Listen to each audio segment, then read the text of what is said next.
नमस्कार, मी प्रियंका ठाकूर. सुखी जीवनाचा मंत्र या विशेष कार्यक्रमात आपल्या सर्वांचं अगदी मनापासून स्वागत आहे. गेले अनेक दिवस आपण लैंगिक समस्येतील मायक्रोपेनिस याबद्दल सखोल माहिती घेत आहोत. खरं तर मायक्रोपेनिसची स्थिती असलेल्या व्यक्तींमध्ये अनेकदा भीती किंवा न्यूनगंड दिसून येतो हे आपण पाहिलंय. मात्र मुळात हार्मोन्सची कमतरता असताना मायक्रोपेनिस उद्भवू शकते, गर्भधारणेदरम्यानही उद्भवू शकते आणि बऱ्याचदा हा आजार जेनेटिकसुद्धा असू शकतो. यावर खात्रीशीर उपायही आहेत. मात्र हे नेमके कोणते उपाय आहेत, त्यातील पी शॉर्ट थेरपी किती फायदेशीर ठरते आणि त्यामुळे मायक्रोपेनिसचा आकार वाढतो का, या विषयांवर आज आपण आजच्या भागामध्ये चर्चा करणार आहोत. आपल्याला मार्गदर्शन करण्यासाठी आणि प्रेक्षकांच्या प्रश्नांना उत्तरं देण्यासाठी तज्ज्ञ आणि नामांकित डॉक्टर विजय दहिफळे या ठिकाणी उपस्थित आहेत. त्यामुळे कार्यक्रमाच्या सुरुवातीस डॉक्टर विजय दहिफळे यांच्याविषयी जाणून घेणार आहोत एका व्हिडिओच्या माध्यमातून.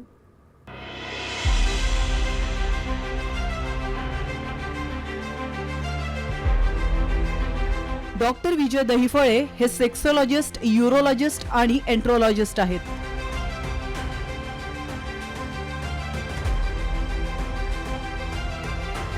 डॉक्टर दहिफळे यांचं क्लिनिक औरंगाबाद, हैदराबाद, दिल्ली, पुणे, नवी मुंबईतील नेरूळ, दादर, अंधेरी, कल्याण, नाशिक, अहमदाबाद आणि दुबईत देखील आहे. डॉक्टर नेहमीच देश विदेशात सेमिनार आणि कॉन्फरन्ससाठी जात असतात. तसंच सेक्स बाबतच्या सर्व समस्यांवरती ते मार्गदर्शन करत असतात.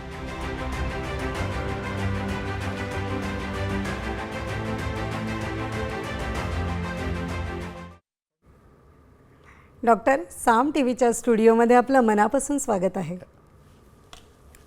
नमस्कार प्रेक्षक हो, आपण कार्यक्रमाला सुरुवात करणार आहोत. मात्र त्याआधी जाणून घेणार आहोत एका सत्य प्रसंगाबद्दल. सरांच्या नेरूळ सेंटरवरील हा प्रसंग आहे. नेरूळ ओपीडीला तिशीतील 2 मित्र आणि 50शीतले एक गृहस्थ आलेले. आपल्या साम टीव्हीवरील सुखी जीवनाचा मंत्र या शोचे ते नियमित दर्शक. सर्वप्रथम सरांनी दोन्ही मुलांना प्रश्न केला की नेमके कोणाला दाखवायचे आहे. एका युवकाचा मित्र म्हणाला, सर, एक फार मोठा प्रॉब्लेम आणि काही शंका कुशंका माझ्या मित्राबद्दल तयार झाल्या आहेत आणि त्यामुळे त्याचे लग्न मोडण्याची वेळ आली आहे. म्हणून आम्ही येथे आलो आहोत आणि हे सोबत त्या मुलीचे वडील देखील आले आहेत. पुढे ते म्हणाले की सर्व गावातील लोकांनी देखील आम्हाला सांगितले की कोणतीही मोठी स्टेप घेण्याआधी आता फक्त एकमेव पर्याय जो आहे तो उरला आहे, तो म्हणजे आपल्या साम टीव्हीवर येणारे सुखी जीवनाचा मंत्र देणारे डॉक्टर विजय दहिफळे यांना भेटा. मुलाबद्दल असलेल्या शंका त्यांच्यासमोर मांडा आणि लग्न करायचे की मोडायचे हे त्यांचा सल्ला आणि ट्रीटमेंट घेतल्यानंतरच ठरवा. दहिफळे सरांचा निर्णय हा मात्र शेवटचा निर्णय राहील. सरांना आता सर्व बाब लक्षात आली. सरांनी मुलीच्या वडिलांना काय प्रकार आहे हे विचारले. त्यांनी सांगण्यास सुरुवात केली, सर, माझ्या मुलीचे एका वर्षापूर्वी एका मुलाशी लग्न झालं होतं. मुलगी 15 दिवस सासरी राहिली आणि येती जाती या प्रथेप्रमाणे जे तिला माहेरी आणून सोडले ते सासरी न्यायला कुणी आलेच नाही. मुलीला कारण विचारले असता ती म्हणाली की बाबा, तो माणूस फार विक्षिप्त आणि विचित्र आहे आणि त्याच्यासोबत मी आता राहू शकत नाही. वडिलांनी सासरी फोन लावला तर ते म्हणाले की आमचा मुलगा म्हणतो की तिला पाहिलं होतं तेव्हा ती मला आवडली होती, पण आता मात्र ती मला आवडत नाही आणि ती जर परत आली तर मात्र मी फाशी घेईन. मग आम्ही डिवॉर्स घेतला, कारण किमान आमची मुलगी तरी आमच्या इथे सुरक्षित राहील, आमच्या डोळ्यासमोर राहील. आम्ही हिचं दुसरं लग्न जमवलं, पण आता गावातील लोक बोलायला लागले की हा मुलगा आम्हाला माहिती आहे, याचेही हे दुसरे लग्न आहे आणि त्याची पहिली बायको पळून गेली आहे. 15 दिवसांपूर्वी साखरपुडा झाला, पसंती ठरली, पण त्यांच्या गावातील एका व्यक्तीने मात्र सांगितले की हा मुलगा जो आहे तो नपुंसक असल्याची, त्यामुळेच त्याची पहिली बायको जी आहे ती पळून गेली होती. हे ऐकल्यावर मी घाबरलो आणि पुन्हा एकदा माझ्या मुलीसोबत असा अतिप्रसंग होऊ नये म्हणून मी तुमच्याकडे आलो आहे. मुलीचे वडील अगदी गहिवरून गेले आणि बोलू लागले की सर, आता मुलीसोबत काही कमी जास्त झाले तर ती जीव देईल असं म्हणते, म्हणून मी खूप जास्त घाबरलो आहे. तुम्हीच या मुलाचे लैंगिक स्वास्थ्य पहा आणि काय ते फायनल आम्हाला सांगून द्या. सरांनी मुलाला विचारले की बाबा, तुझी बायको नेमकी का पळून गेली. त्यावर तो म्हणाला की सर, ती जरा जास्तच आगाऊ होती आणि तिच्या पहिल्या बॉयफ्रेंडसोबत ती पळून गेली. सरांना लक्षात आले की हे आरोप आणि प्रत्यारोप आता काही थांबणार नाही आहेत. शेवटी सरांनी मुलाचे पूर्ण चेकअप केले. त्यांनी सर्वांना सांगितले की मुलामध्ये काहीच प्रॉब्लेम नाही. तुम्ही आता मला भेटलात त्यामुळे काहीही टेन्शन घेऊ नका. प्रत्येक व्यक्तीला लाईफमध्ये अशी लैंगिक कमजोरी कधीतरी येऊ शकते. त्याला घाबरू नका. सर्वप्रथम ती मान्य करा आणि तज्ज्ञांचा सल्ला घ्या. सरांनी सर्वांना धीर दिला, काउन्सिलिंग केले आणि गरज पडल्यास मेडिकल थेरपी देऊ शकतो असेही सांगितले. भविष्यात गरज पडल्यास पी-शॉट थेरपी, व्हॅक्यूम थेरपी किंवा पेनाईल इम्प्लांट करू असे देखील सांगितले. मुलीच्या वडिलांना म्हणाले की तुम्ही असे कोणावरही विश्वास ठेवून लग्न मोडण्याचा विचार करू नका. आणि सर्वात महत्त्वाचे म्हणजे सरांनी त्यांचे कौतुक देखील केले की तुम्ही या साम टी व्हीच्या शोचा खरा उपयोग करून घेतला आणि मनातील शंका दूर केली आणि काही टोकाची भूमिका घेणं मात्र या ठिकाणी तुम्ही टाळलेलं आहे. तुमच्या अशा वागण्यातून सर्वांना एकच संदेश जातो, तो म्हणजे की लग्नाआधी लैंगिक स्वास्थ्याची खात्री करून घेणं अत्यंत आवश्यक असते. नाहीतर अशा अडचणी निर्माण होतात. आणि सर्वजण यानंतर अगदी रिलॅक्स झाले. त्यांनी सर्वांनी सरांचे अगदी मनापासून आभार मानले, धन्यवाद मानले. ते म्हणाले की सर तुम्ही आणि साम टी व्हीचा हा शो नसता तर आम्ही तुमच्यापर्यंत पोहोचूच शकलो नसतो आणि भयंकर परिस्थिती निर्माण झाली असती असं बोलून त्यांनी सर्वांनी अगदी समाधान व्यक्त केले. मेडिकल टर्ममध्ये खरं तर या कंडिशनला कंडिशनल सायकोलॉजिकल मिसअंडरस्टँडिंगमुळे होणारे दुष्परिणाम असं म्हटलं जातं. सर काय सांगाल? खरं तर ही अतिशय सामान्य खरं तर बाब आहे. दोघांचंही पहिलं लग्न आणि तिसऱ्या कुणीतरी व्यक्तीने येऊन त्यांच्याबद्दल नाही ते सांगितलं. नक्कीच लैंगिक शिक्षण काळाची गरज, हो हे रिपीटेड मी नेहमी का सांगतो. आणि दुसरं अतिशय महत्त्वाचं, जेव्हा माझ्या ओपीडीमध्ये तुम्ही पाहिलं आता आपल्या ह्या सुखी जीवनाच्या मंत्राच्या साम टी व्हीच्या मंचाचा खरं प्रतिथयश मला केव्हा जाणवतं, जेव्हा अशा प्रकारचे हे एक दोन नाही, हे तर एक्झाम्पल झालं, असे 100 जोडपे आहेत मिसअंडरस्टँडिंग होणारे, लग्न झाल्याबरोबर डिवोर्स होणारे. आणि एकमेव कारण म्हणजे तुम्ही ग्रँटेड पकडता की तुमची मुलं मोठी झाली, म्हणजे त्यांचं लैंगिक आयुष्य त्यांना कळलेलं आहे. पण प्रॅक्टिकली जेव्हा मी पाहतो तर हे कुठे तुम्हाला थांबवायचं असेल तर हे लैंगिक शिक्षण आपल्या मंचाद्वारे देणं आवश्यक आहे. सांगूया आपण. सर्वप्रथम जगभरातील आपल्या या साम टी व्हीच्या सुखी जीवनाच्या मंत्राच्या लाईव्ह भागामध्ये अगदी मनापासून अभिनंदन आणि स्वागत आणि कौतुक तुमचं का, क्योंकि एवढ्या उशिरा देखील तुम्ही सर्व मंडळी पूर्ण फॅमिलीसहित जागता, हा शो पाहता. हा नुसता शो नाही, हे एक सामाजिक चळवळ आहे, हे एक प्रकारचं प्रबोधन आहे ज्यामध्ये how to live the life, म्हणजे लाईफ कसं जगावं, विवाह म्हणजे काय असतो, किंवा लग्न झाल्यानंतर तुमचं पर्सनल लाईफ काय असायला पाहिजे विचार करा. या ठिकाणी साधा एका व्यक्तीला एक आजार झाला तर त्याला गोळी देऊन नीट करता येतं, पण या ठिकाणी अशा प्रकारची डिस्ट्रॅक्शन जेव्हा होतं त्यावेळेस पूर्ण फॅमिली डिप्रेशनमध्ये जाते आणि त्यातनं बाहेर काढण्यासाठी हे समुपदेशन अत्यंत आवश्यक आहे. मला वाटतं ही पूर्ण फॅमिली पाहिली, डिस्ट्रॅक्टेड फॅमिली, पण आपण त्यांना यातनं बाहेर काढलं. नक्कीच नक्कीच. सुखी जीवनाचा मंत्र या कार्यक्रमात तुम्ही देखील सहभागी होऊ शकता आणि सरांना थेट प्रश्न विचारू शकता. मात्र त्यासाठी आमचा स्टुडिओ क्रमांक लिहून घ्या 022410106010. सर आपल्याला फोन यायला सुरुवात झाली आहे. व्हेरी गुड, खूप छान. म्हणजे तीच आपल्या या कार्यक्रमाची फार मोठी शोभा असते. घेऊया आपण. नक्कीच नक्कीच. नवी मुंबईहून संगीताजी आपल्याशी जोडल्या गेलेल्या आहेत. नमस्कार संगीताजी, विचारा आपला प्रश्न. नमस्कार सर. नमस्कार जी, बोला. हा मॅडम, तुम्हाला पण नमस्कार. शिवजयंतीच्या तुम्हाला सर्वांना खूप खूप शुभेच्छा. धन्यवाद. हा सर, माझा प्रश्न असा आहे की कोणत्या मेडिसिनमुळे कमजोरी येऊ शकते त्याबद्दल माहिती सांगा. अच्छा, म्हणजे कुठल्या आजाराबद्दल, की समजा डायबिटीस आहे, ब्लड प्रेशर आहे, कुठलं काही मेडिसिन चालू असेल समजा शुगर. ओके. अच्छा, म्हणजे स्त्री आणि पुरुष दोघांमध्ये तुम्ही विचारताय, बरोबर आहे? हो. चला, खूप छान प्रश्न आहे हा. आणि सर्वांना अतिशय रेग्युलरली हा विचार असतं की मी ही गोळी खाल्ली तर मला काही साईड इफेक्ट होईल का. देऊया त्याचं उत्तर तुम्हाला. पहा, मेडिसिनल साईड इफेक्ट म्हणजे बऱ्याचदा काय होतं, एखाद्या चालू असलेल्या ट्रीटमेंटमुळे देखील तुम्हाला कमजोरी येते. ते कुठले मेडिसिन आहे सांगूया आपण. तुम्ही जेव्हा मेडिसिन सुरू करता, एखादा आजार आहे, ब्लड प्रेशर आहे, डायबिटीस आहे, काही सायकोलॉजिकल प्रॉब्लेम आहे, काही आणखी न्यूरोलॉजिकल डिसऑर्डर्स आहेत, अशा केसमध्ये तुम्हाला जर उदाहरण द्यायची झाली तर बीपीच्या गोळ्यांमध्ये अल्फा ब्लॉकर असतात, प्रोस्टॅटिक जे टॅबलेट असतात त्यामध्ये बऱ्याचदा फिनास्टाइडसारखे ड्रग असतात. डायबिटीसमध्ये देखील बऱ्याचदा ट्रीटमेंट सुरू असताना शुगर जर कंट्रोलमध्ये नाही राहिली तर त्या ठिकाणी देखील जी नर्वची संवेदना, जो इम्पल्स ब्रेनकडनं जाणार असतो आपल्या अवयवाकडे, तो जात नसतो. बऱ्याचदा अँटीसायकॉटिक ड्रग आहेत, अँटी डिप्रेशन ड्रग आहेत, बऱ्याचदा डायरिटसारखे ड्रग आहेत. अशा विविध प्रकारच्या डोजेस जे आहेत जे दिले जातात त्यावेळेस जे तज्ज्ञ आहेत त्यांनी एक काळजी घेणं आवश्यक असतं की या कुठल्याही मेडिसिनचा त्यांच्या लैंगिक आयुष्यावर परिणाम व्हायला नको का. कारण बऱ्याच होतं असं, आपण एक आजार दुरुस्त करायला जातो आणि त्यामुळं तुम्हाला शिथिलता आली, म्हणजे आजार बाजूला राहिला, पार्टनरमध्ये भांडणं चालू होतात, अनबन चालू होते. मग काय करायला पाहिजे, तज्ज्ञांना दाखवून ॲक्सेप्ट करणं की मला यामध्ये या मेडिसिनमुळं त्रास झालेला आहे, त्यामध्ये गरज पडल्यास मेडिसिन बदलणे आणि सेक्सॉलॉजी युरोलॉजिस्टकडनं त्याला ट्रीटमेंट देखील घेणे हे अतिशय आवश्यक असतं. म्हणजे हे बेसिक गोष्टी सर्वांना माहीत असणं आवश्यक आहे की प्रत्येक मेडिसिनचे साईड इफेक्ट असतात, पण लिमिटेड असेल तर ओके, पण असं एक्स्ट्रीम स्टेज येत असेल तर मेडिसिन बदलायला लागतात. नक्कीच नक्की त्यासाठी डॉक्टरांचा सल्ला घेणं मात्र महत्त्वाचं आहे. डॉक्टर, नाशिकहून पूनमजी आपल्याशी जोडल्या गेलेल्या आहेत. घ्या. नक्कीच. नमस्कार पूनमजी, आपला प्रश्न विचारू शकता. नमस्ते सर. नमस्ते जी, बोला. शीघ्रपतन आणि कमजोरी यात काय फरक आहे याबद्दल सांगा सर. अच्छा, म्हणजे शीघ्रपतन आणि कमजोरी यातला फरक काय असतो, खूप जणांना याचा अर्थच कळत नाही. बरोबर, नक्कीच सांगूया तुम्हाला. छान प्रश्न आहे एकदम.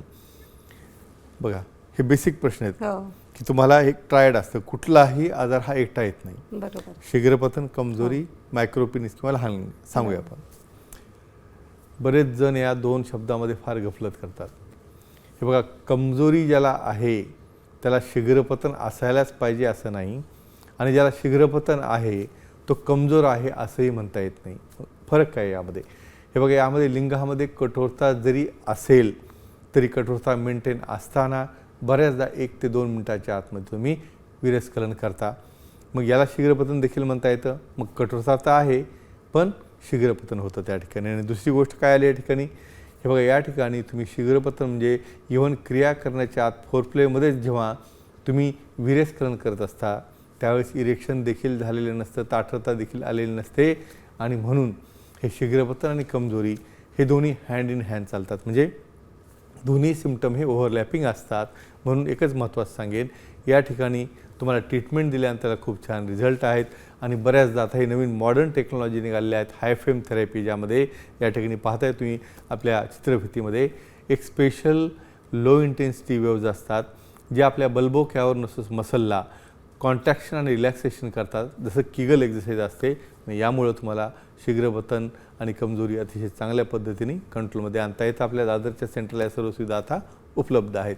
मला वाटतं हा डिफरन्स खूप जणांना लक्षात आला असेल, कारण एकमेकाशी संवाद न केल्यामुळं, डिस्कशन न केल्यामुळं मग हा प्रॉब्लेम वाढत जातो. नक्की. खरं तर संवाद हा नात्यातली सगळ्यात मोठी मजबूती असते. म्हणजे ती अशी कडी आहे की तुमचं रिलेशन शेवटपर्यंत मेंटेन ठेवतं. नक्कीच. डॉक्टर, संगमनेरहून दगडूजी आपल्याशी जोडले गेलेले आहेत. नक्कीच. नमस्कार दगडूजी, आपला प्रश्न विचारू शकता. Hello sir. हां, नमस्ते, बोला. शिवजयंतीच्या शुभेच्छा तुम्हाला. धन्यवाद, तुम्हाला देखील. आणि सर, म्हटलं पीशॉट थेरपी दिल्याने हार्मोन्स कमी होतात का, सेक्स वाढतो, काय प्रॉब्लेम होतो, काय फरक पडतो? अच्छा, म्हणजे तुम्हाला हे विचारायचं की बाबा समजा पीशॉट थेरपी जर दिली तर त्यांनी काय तुम्हाला फायदा होतो का, किंवा काय कशासाठी दिलं जातं, बरोबर आहे? ठीक आहे, तुमचं वय सांगा मला. माझं वय 52 आहे. अच्छा, तुम्हाला काही डायबिटीज, बीपी वगैरे आहे की नाही? बरं, तुम्हाला काही कमजोरीचा त्रास जाणवतो? नाही. बरं, ठीक, फक्त माहिती पाहिजे तुम्हाला, इन्फॉर्मेशन, बरोबर आहे? हो, माहिती पाहिजे. चालेल, नक्कीच सांगूया तुम्हाला.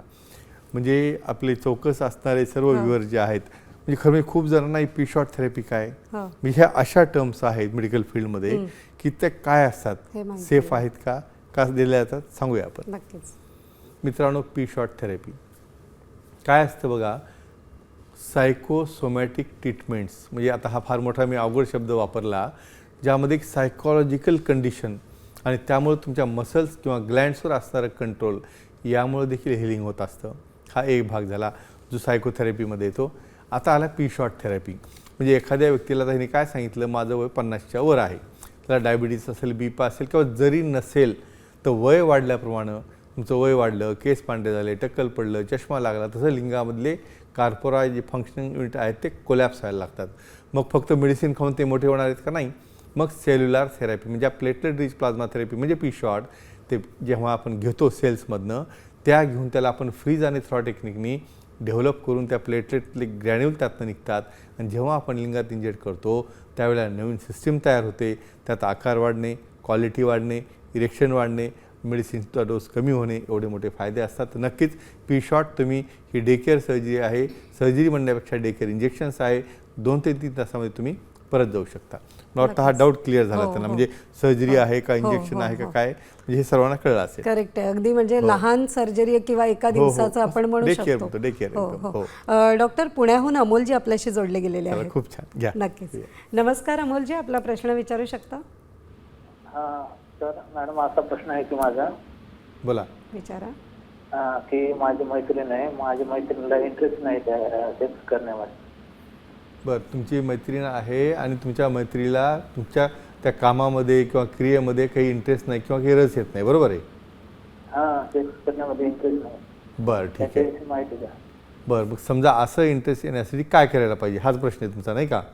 हा हा चालेल चालेल, नक्की सांगूया तुम्हाला, याचं उत्तर देऊया. हे बघा. बरं, बोला, आणखी विचारायचं तुम्हाला?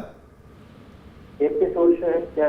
बरं बरं, वय 21 वर्ष, सांगूया तुम्हाला, नक्कीच सांगूया.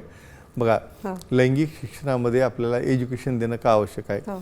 इव्हन माझ्याकडे तर अशी काही कपल आहेत, लग्न झाल्यानंतर 2-2, 3-3 वर्ष त्यांचं एकमेकाचं समागम होत नसतं, आणि एकमेव कारण मैत्रिणीने काहीतरी भीती घातलेली आहे. फर्स्ट डेला तुम्हाला पेन होणार, मग पेन झाल्यानंतर बऱ्याचदा त्या ठिकाणी ब्लिडिंग होणार. मग अशा गोष्टींमुळे सायकोलॉजिकली एक स्पास्टिक रिस्पॉन्स, रिफ्लेक्स यायला लागतो. आता याचा संबंध मी समजावून सांगतो. बघा, महत्त्वाची कारणं लक्षात ठेवा. तुम्हाला खरं म्हणजे सेक्स म्हणजे काय, प्रेम म्हणजे काय, लव म्हणजे काय, अफेक्शन म्हणजे काय, ह्या गोष्टीतला फरक कळला पाहिजे. फक्त एक ॲक्ट करणं किंवा कुठंतरी तुम्ही पाहिलेलं असतं तसंच ॲक्ट सुरुवातीलाच तुम्ही करायच्या मागे जे लागले ना, कुठलीही मुलगी असो, स्त्री असो, त्यामध्ये ती इन्व्हॉल्व होणं एवढं सोपं नसतं. त्यांची भावनिक जवळीक आहे, सेक्शुअलिटी आहे, सेन्शुअलिटी आहे, क्लोजनेस आहे, एक प्रकारची भीती आणि फिअर त्यांच्या मनातनं गेला पाहिजे. आणि तेव्हा काय कारण असेल आणखी, की तुमचं बिहेवियर कसं आहे किंवा तुमचा त्यांचा रिस्पॉन्स त्यांच्याशी कसा आहे, या सर्व गोष्टी पाहिल्या जातात. आणि बऱ्याच जणांना हार्मोनल डेफिशियन्सीमुळे देखील असं होऊ शकतं. तर तज्ज्ञांना भेटा, सेक्सॉलॉजी सिरोलॉजी सेंटर्सला भेटल्यानंतर नक्कीच काय प्रॉब्लेम आहे, काही भीती आहे का, ब्लिडिंग होते म्हणून काही भीती आहे का, किंवा हार्मोनल काही प्रॉब्लेम आहे का, हे नक्कीच पाहिलं जाईल. आणि ट्रीटमेंट दिल्यानंतर त्याला खूप छान रिझल्ट मिळत असतो. म्हणजे हार्मोनल थेरपी दिल्यानंतर, म्हणजे खूप जणांना हे माहीत नाही की टेस्टोस्टेरॉन हे फक्त मेल हार्मोन आहे. हे मेल आहे, मेलमध्ये जास्त प्रमाणात असतं, पण हे फिमेल हार्मोन देखील आहे, जे की त्यांच्या लिबिडो, डिझायर आणि अराउझल यासाठी कामाला येतं. नक्कीच नक्कीच. डॉक्टर, लातूरहून रेणुकाजी आपल्याशी जोडल्या गेलेल्या आहेत. घेऊया. नक्कीच. नमस्कार रेणुकाजी, आपला प्रश्न विचारा. हॅलो, नमस्कार सर. नमस्ते जी, बोला. सर, पी शॉर्ट थेरपीने लिंगाचा आकार वाढतो का, त्याबद्दल माहिती सांगा. वा वा, म्हणजे आमचं डिस्कशन आत्ताच चालू होतं. म्हणजे ते दिल्याने फायदा काय होतो, त्यामध्ये परत तुमचं म्हणणं आहे की त्यामुळे आकार वाढवता येतो का, बरोबर आहे? हो सर. चला, खूप छान प्रश्न आहे, सांगूया तुम्हाला. बघा, आपल्या ह्या शोची एक ब्युटी म्हणा किंवा हे काय आहे, तर आपल्या पूर्ण भगिनी यामध्ये इन्व्हॉल्व असतात. बरं, यामध्ये परत मी सांगतो की हा फरक त्याच्यामध्ये यायला सुरू झाला आहे की ही माझी क्रिया आहे का तुमची आहे, ही दोघांची आहे ना. आणि डिस्कशनमध्ये हळूहळू इन्व्हॉल्वमेंट झाल्याने काय होतं, यांचा जे दुरावा आहे हा कमी व्हायला लागतो. तर पी शॉर्ट आणि मायक्रोपेनिस सांगूया आपण. हे बघा, मायक्रोपेनिस ही अतिशय गहन समस्या आहे. बऱ्याच जणांना नॉर्मल काय हे कळत नाही. खरं म्हणजे आपल्या सिरीजमध्ये हा टॉपिक संपला की लिंगाचे कमीत कमी 22 प्रकारचे विविध आकार असतात, जे की नॉर्मल असतात, यावर मी येणार आहे. होतं या ठिकाणी असं की मायक्रोपेनिस किंवा 2.5 इंचापेक्षा जास्त कठोर असलेले पेनिस जर लहान असेल तर आपल्याला नुसतं मेडिसिन घेऊन त्यामध्ये इम्प्रूव्हमेंट होत नसते. मग काय करायला लागेल, जसं एखाद्या झाडावर आपण कलम केल्यानंतर, समजा गुलाबाचं झाड आहे, त्याला जर आपण कलम केलं तर नवीन फुल येतं की नाही, त्याच पद्धतीने आपल्याच त्या लिंगामध्ये अशा काही पेशी आपल्या शरीरात असतात. आपल्या शरीरात जखम भरणारी किंवा नवीन टिश्यू ग्रोथ होणारी कुठली असते, प्लेटलेट हा मेन घटक असतो. पण हे प्लेटलेट तर बॉडीत फिरत असतात, पण त्याला स्पेशल टेक्निकनी plus platelet rich plasma therapy म्हणजे एका सेंट्रिफ्यूज करून त्या ठिकाणी ते एका टेक्निकमधून, म्हणजे फ्रीज थ्रॉ टेक्निकने हे ग्रॅन्युल्स बाहेर आल्यानंतर हे PRP जर त्या ठिकाणी तुम्ही इंजेक्ट केलं लिंगामध्ये, तर त्या ठिकाणी नवीन टिश्यूची ग्रोथ होते, न्यूरोजेनेसिस, न्यूरोवास्क्युलोजेनेसिस आणि नवीन फायब्रोजन तयार होत असतात. म्हणून अशा पद्धतीने त्यामध्ये त्याची जाडी आहे, सेल्सची जाडी आहे, कार्पोरल हेल्थ आहे, लेंथ आहे. अशा पद्धतीने पण बऱ्याचदा गरज पडल्यास ॲडिशनल आपण व्हॅक्यूम थेरपी आहे, या ठिकाणी आपण जे पाहतो ते शॉकवेव्ह थेरपी आहे किंवा बरेचदा हायफेम थेरपी आहे. हे दिल्यानंतर पी शॉट सोबत कॉम्बिनेशनमध्ये नक्कीच त्या ठिकाणी लिंगाचा आकार हा वाढू शकतो. मला वाटतं नक्कीच. हे बेसिक खूप जणांना माहित हो, नसतं हो. की आपण नुसतं इंजेक्शन दिलं की लागली पेशंट दुसऱ्या दिवशी येतो, हो, हो. सर मला रिझल्ट नाही आला. नाही झाला. याला कमीत कमी 2-3 वेळ महिने देणं वेळ द्यावा गरजेचं लागतो. आहे. हो. म्हणजे नॅचरली बाळ जर व्हायचं असेल तर नक्कीच. 9 महिने थांबायला लागतं ना, नक्कीच, तर या नक्कीच. पी शॉर्टमध्ये 2 ते 3 महिने वेट करणं नक्कीच. आणि सोबत काही ॲडिशनल थेरपी द्यायला लागतात. नक्कीच नक्कीच हो. डॉक्टर, यालाच धरून माझा एक वेगळा प्रश्न आपल्याला आहे की बऱ्याच जणांना 50 नंतर ओके. सिस्टायसिस किंवा आपण म्हणू शकतो की मूत्राशयातील जर नक्कीच, इन्फेक्शनचा नक्कीच. त्रास असेल हो. आणि त्यामुळे कमजोरी आली असेल तर काय उपाय करणं गरजेचं आहे? म्हणजे तुम्ही इतका इम्पॉर्टंट प्रश्न, म्हणजे युरिनरी ट्रॅक्ट इन्फेक्शनमध्ये हो. प्रत्येक व्यक्तीला त्याच्या आयुष्यात जावं लागतं हो. आणि त्याचे कसे परिणाम होतात याच्यावर सांगूया आपण. नक्कीच. मित्रांनो, सिस्टायटिस, आणखी एक इंटरेस्टिंग शब्द सांगतो, हनीमून सिस्टायटिस. म्हणजे नवीन जोडपं जेव्हा जातं हनीमूनला त्यावेळेला होतं काय, कुठतरी बाहेर दूर गेलेलं असतं आणि त्यांचा कॉन्टॅक्ट आल्यानंतर त्या ठिकाणी अतिशय सिव्हिअर प्रकारचं ओटीपोटामध्ये दुखणं, त्या ठिकाणी युरिन पास करताना भरपूर पेन होणं, अर्जन्सी होणं किंवा त्या ठिकाणी लिकेज होणं किंवा बऱ्याचदा ब्लिडिंग देखील होत असतं. याला सिस्टायटिस असं म्हणतात. बऱ्याचदा युरिनरी ट्रॅक्ट इन्फेक्शन का होतं की पार्टनरला असलेलं इन्फेक्शन, किडनीमध्ये असलेलं इन्फेक्शन, युरेथ्रामध्ये असलेलं इन्फेक्शन, असे वेगवेगळ्या प्रकारचे इन्फेक्शन असतात आणि इन्फेक्शन झाल्यानंतर आतमध्ये ब्लॅडरला सूज येते, त्याला सिस्टायटिस म्हणतो. आणि सायंटिफिकली न्यूरोलॉजिकली ब्रेनकडनं जो सप्लाय हा त्या ब्लॅडरला जातो तोच सप्लाय तुमच्या लिंगाला गेलेला असतो किंवा योनी भागाकडे गेलेला असतो. म्हणून हे इन्फेक्शन झाल्यामुळं त्या ठिकाणी पेन होत असतो. अतिशय चांगल्या प्रकारचे अँटीबायोटिक्स ट्रीटमेंट आणि सेक्सॉलॉजीचं ओपिनियन जर घेतलं तर नक्कीच तुम्हाला यातनं बाहेर येता येईल. नक्कीच. मला वाटतं याचे ट्रीटमेंट यांना लक्षात आलेली आहे हो. आणि रुटीन घरगुती ट्रीटमेंट देखील असतात. ओके. ते आपल्या सुखी जीवनाच्या मंत्राच्या पुस्तकात त्यांनी मेन्शन लिहिलेलं केलेलं आहे. आहे. नक्कीच नक्कीच. हा. डॉक्टर, आता आपण आलो आहोत कार्यक्रमाच्या महत्त्वाच्या ओके. भागात आणि ते म्हणजे भाग्यवान विजेता. चला सांगूया आपण. हो. संदीप धमाल आपल्या दौंडचे मागच्या वेळेशी विजेते आपल्या सेंटरला आले, त्यांनी प्रोटीन घेतलं, गिफ्ट घेतलं, आपल्या मित्रांसाठी देखील पुस्तकं घेऊन गेले. आणि मित्रांनो, तुम्हाला देखील सहभागी व्हायचा असेल तर आता लकी ड्रॉ आहे, मॅडम काढतील, धन्यवाद. पाहूया आपण आता लकी ड्रॉमध्ये कोणाचा नंबर लागतो. आणि आपले हे नवीन प्रोटीन देखील सर्वांना नक्कीच. आपण देत आहोत. नक्कीच. आणि बऱ्याचदा एखादा मित्र सोबत येतो, तो जरी आला तरी त्याला आपण पुस्तकाने गिफ्ट वा, देतो. वा, वा. छान. चला आता आपण पाहूया कुठे गेलो. आपण गेलो बारामतीला. सुजित वायसे. सुजित वायसे यांचं अगदी मनापासून अभिनंदन. कुठल्या प्रश्नाला उत्तर दिलं होतं? ऑर्कायटिस. म्हणजे ऑर्कायटिस असेल आणि कमजोरी असेल तर काय करायला पाहिजे? थोडक्यात ऑर्कायटिस म्हणजे काही जणांना अंडाशयाला मार लागल्यामुळे किंवा इन्फेक्शनमुळे बऱ्याचदा सूज येते, स्वेलिंग येते, पेन होतो, म्हणून कमजोरी येते. तर अशा वेळेला हे खूप छान उत्तर दिलेलं आहे. अँटीबायोटिक्स आहे, स्क्रोटल सपोर्ट आहे आणि तज्ज्ञांना भेटल्यानंतर त्या ठिकाणी एक मेडिसिनचा कोर्स जर घेतला, पेनकिलर घेतलं, नक्कीच त्यातनं तुम्हाला दूर होता येतं. नाही राहिलं तर आपण बऱ्याचदा सोनोग्राफी किंवा कलर टॉपलर करून आपण पुढचं डिसिजन घेत असतो. आणि तुम्हाला देखील सहभागी व्हायचं असेल तर प्रश्न विचारला गेला तर कोणता प्रश्न आहे? सिस्टायटिस असेल आणि कमजोरी असेल तर काय करायला पाहिजे मित्रांनो? हा शो जर मिस झाला असेल तर साम TV एवढं जरी तुम्ही टाईप केलं सुखी जीवनाचा मंत्र, पूर्ण शो पाहता येईल. येत्या गुरुवारपर्यंत उत्तर द्या, डायरेक्ट फोन लावा, मेसेज करा किंवा आमच्या टीमला फोनवर सांगू शकता. आणि आपला हा आठवडा ज्या पद्धतीने सेलिब्रेट झाला, आपल्या दादर येथील नवीन सेंटरला ज्या हायफम थेरपी आहेत, त्याचबरोबर शॉकवेव्ह थेरपी आहेत, या सर्व थेरपी अतिशय चांगल्या पद्धतीने लॉन्च केलेल्या आहेत, ज्यामध्ये कुठल्याही प्रकारचं इरेक्टाईल डिस्फंक्शन असो, कुठल्या प्रकारची कमजोरी असो, स्त्री असो, पुरुष असो किंवा वयात येणारी मुलं असो किंवा वयोवृद्ध असो, या सर्वांना ट्रीटमेंट अवेलेबल आहे. आणि गेल्या आठवड्यामध्ये आपली महाशिवरात्री देखील त्या ठिकाणी सादर करण्यात आली. आमची रोजवड हाईट सोसायटी जी आहे खारघरमध्ये ते सेलिब्रेट करण्यात आलं. आणि बरेचसे आमचे मित्रमंडळी आहेत, आठवड्याबरोबर येणारे डॉक्टर्स आहेत. आणि लवकरच आम्ही त्या ठिकाणी दादर येथे एक ट्रेनिंग सेंटर, म्हणजे जे नवीन विद्यार्थी आहेत त्यांना या हायफम टेक्नॉलॉजी, वेव्ह थेरपी टेक्नॉलॉजी या सर्वांचा ट्रेनिंग कोर्स सुरू करणार आहोत. आणि नक्कीच याचा सर्वांनी लाभ घ्यावा. आणि आपल्या सर्व दर्शकांचं परत एकदा मनापासून अभिनंदन, कौतुक, कारण जेवढ्या एकाग्रतेने एवढ्या उशिरा देखील शो तुम्ही पाहता आणि तुमच्या आयुष्यामध्ये त्याचा उपयोग करून घेता. बाकी मॅडम तुम्ही सांगू शकता. नक्कीच. खरं तर आज आपण अनेक विषयांवर चर्चा केली. मायक्रोपेनिस, पी शॉर्ट, सगळ्याची छान माहिती सगळ्यांना मिळाली.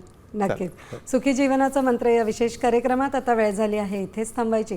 मात्र त्यापूर्वी सर, आपण वेळात वेळ काढून उपस्थित झालात, प्रेक्षकांच्या प्रश्नांना उत्तरं दिलीत, त्याबद्दल तुमचे मनापासून आभार. धन्यवाद.